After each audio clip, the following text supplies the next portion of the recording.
ce spectacle s'appelle Eda. Au départ, le spectacle devait traiter du bégaiement.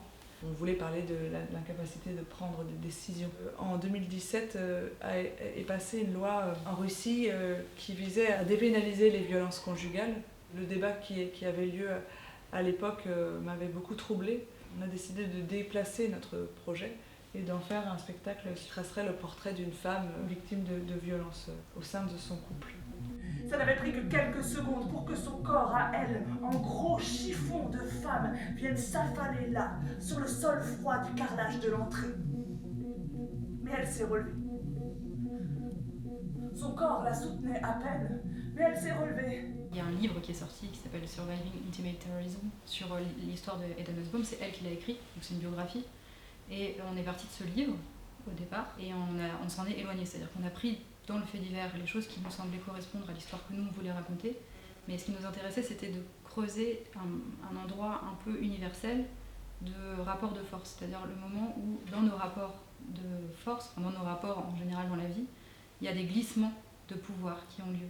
Et comment aussi la violence peut naître dans l'amour et comment parfois ils deviennent interdépendants. Et ça peut arriver dans des relations qui ne sont pas forcément que des relations où on reçoit des coups physiques, mais ça arrive aussi dans des relations où on reçoit des coups, il y a de la violence psychologique, puis il y a aussi la violence à laquelle on est habitué, qui est sociétale et qui est sous-jacente et qui en fait soutient tous nos rapports sociaux.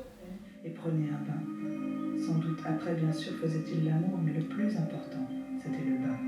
Le bain cimentait leur histoire. Notre désir était de parler des violences conjugales et on s'est rendu compte petit à petit que ce qui était plus important pour nous, c'était de raconter une histoire d'amour et de parler à la fois d'amour, de peur et de surdité.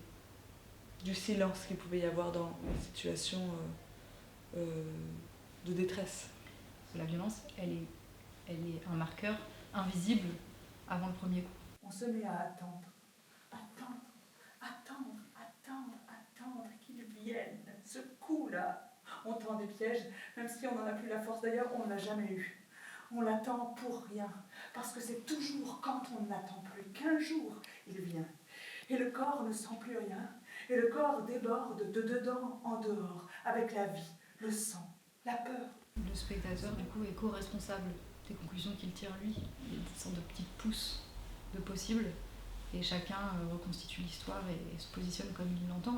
Et le spectateur a cette place noble, pour moi, j'espère, de co-constructeur de nos vérités, donc des vérités de chacun.